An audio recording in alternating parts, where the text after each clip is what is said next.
can see them. Oh, thank you. Terrific. Thank you. 17, there was a toll to cross this bridge, so it was $3 per way. So $3 to work, $3 on your way home.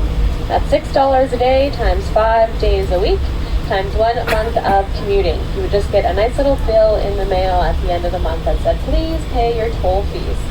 We had new government come into power in 2017 called the NDP government, and one of their promises, if elected, was to remove that toll. So they did follow through with that promise. It is now a free bridge to use and has been since 2017.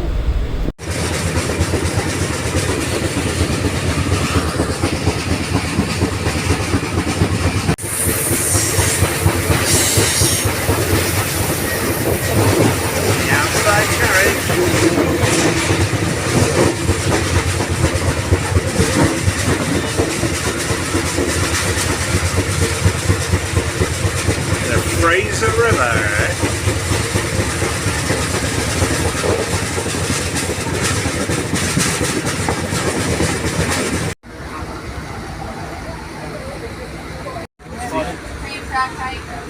Yeah, saw him.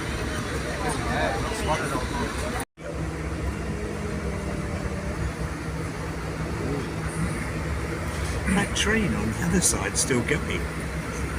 Amazing. Of the world's total copper. It employs about 900 people in and around the area here. And what was it called again? Ashcroft is one of the driest places in Canada. So they are very boastful that they don't need to shovel snow too often in the wintertime. So if you grew up in pretty much any part of Canada, minus I would say more of the west coast with that temperate rainforest climate, you're pretty much shoveling snow every day, in the wintertime, sometimes twice a day if you're very lucky.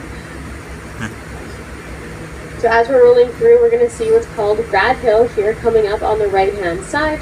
So it's a nice little small town tradition we like to point out. It all started with the grad sign, I believe in 64, and then that front locomotive coming through the horseshoe curve. It creates a stunning contrast. We're going to have it's a really dark ebony shale here contrasting with the blue and gold of the Rocky Mountaineer train. Then we have this dry hillside and the blue hues of the Thompson River to sort of really tie it all together and create that stunning photo for you. Ooh, from the tunnel. We're going in the tunnel. And so as we're going through the curve, you'll get the photo of the front of the train, but there's lots of cars behind us as well. So don't forget to take a peek over your left-hand shoulder.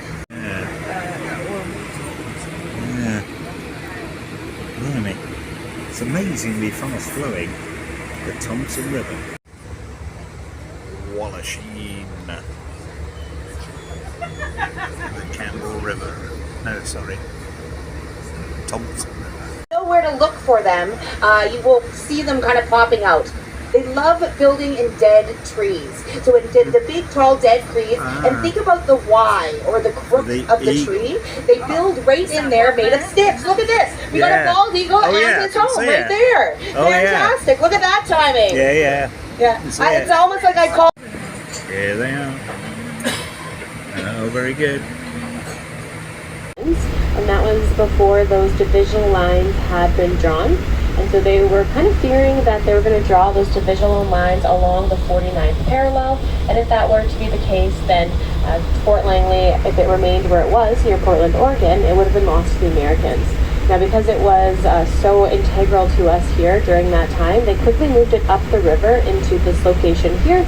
So it still resides within British Columbia. Dairy as well as berry farms.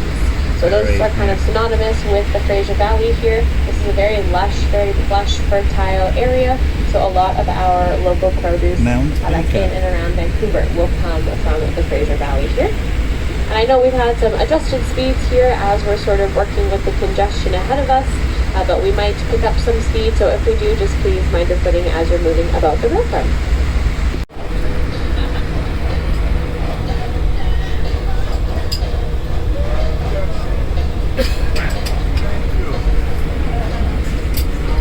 Fort Hope, and it was a fort for the Hudson's Bay Fur Trading Company. About 10 years later, in 1858, gold was discovered along the Fraser River. Now, the people of Hope kind of wanted to keep a cap on that. They didn't want, the people that were living at the fort for the Hudson Bay didn't want to be overrun with people seeking for gold, hiking over their little fort.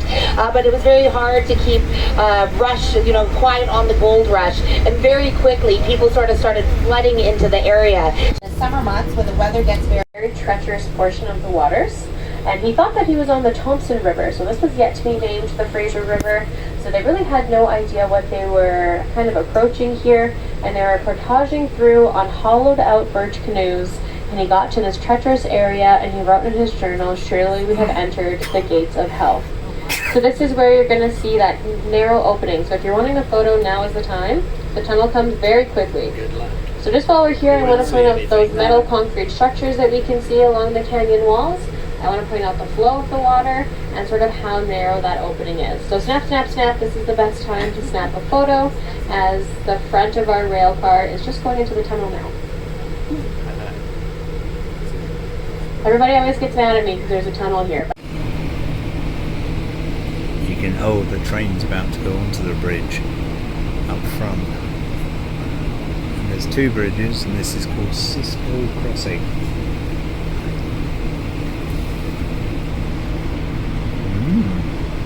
Going quite slowly across it. In fact, amazingly slowly. No. Ooh.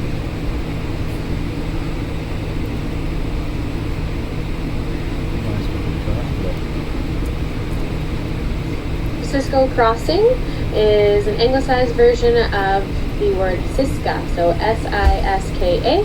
And that is in reference to the First Nations in this area here. This word means fast surrounding areas as well. So the forest was so horrible. So this is what we're kind of seeing as we come through there. Now, as we come through, we don't really go right through Lytton. We're kind of across the way. But when we take the Canadian Pacific tracks, when we're heading up in the opposite direction, we're finally seeing that town start to be rebuilt, which is really beautiful. Homes are coming up. People are getting to go back. I've heard that they have hired 3 RCMP members now, and they have that there, so the town is coming back. And in these horrible moments in life, sometimes you do have to look at the beauty. And one thing that did happen with Lytton was I remember watching and seeing how the surrounding areas and towns and British Columbians and Canadians really came together to take care of the people of Lytton. Places like Kamloops, all their hotels, anyone was free to stay. People were opening their homes, opening food. So we are so happy to see Lytton getting rebuilt again, people going back into their homes. But this is why we do take this forest fire and things like smoking so seriously. However, they don't know exactly what caused that fire in Lytton Pacific Railroad. We spent quite a bit of time talking about that yesterday. That was the original railway line here in Canada that was built all the way across in 1885. But we have 2 major railway lines now. About 30 years later, along came a different railway. At the time, they were called Canadian Northern. Now we know them as Canadian National. You'll hear us refer to them as CN around here. Those are our 2 major railway routes across Canada. So Canadian Pacific came first, Canadian National came second.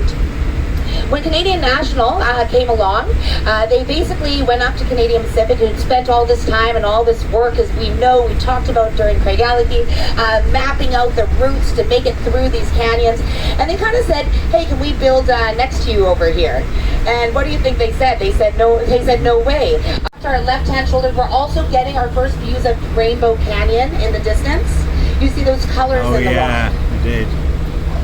And Rainbow Canyon, so wonderfully, aptly named Rainbow Canyon, as it sits standing out so differently towards White Canyon, where we are right now.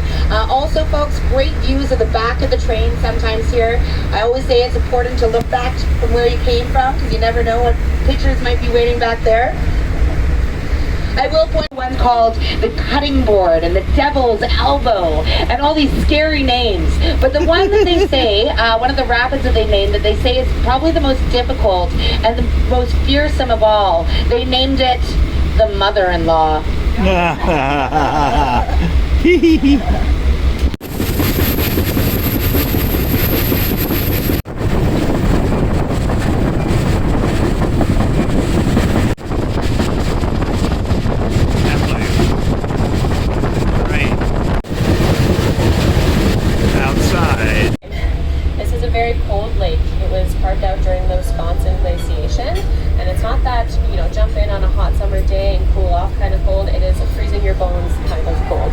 we don't see too much I'd like to acknowledge the traditional territories of the Indigenous peoples in this region. We are departing today from the Tecumloops to Secwepemc territory, situated within the unceded ancestral lands of the Secwepemc Nation. We honor and respect the people, the territory, and the land that houses the community. Lovely little semi-arid desert town of Kamloops, and make our way to the beautiful, stunning Pacific Ocean and the city of Vancouver that all of us are very proud to call our home.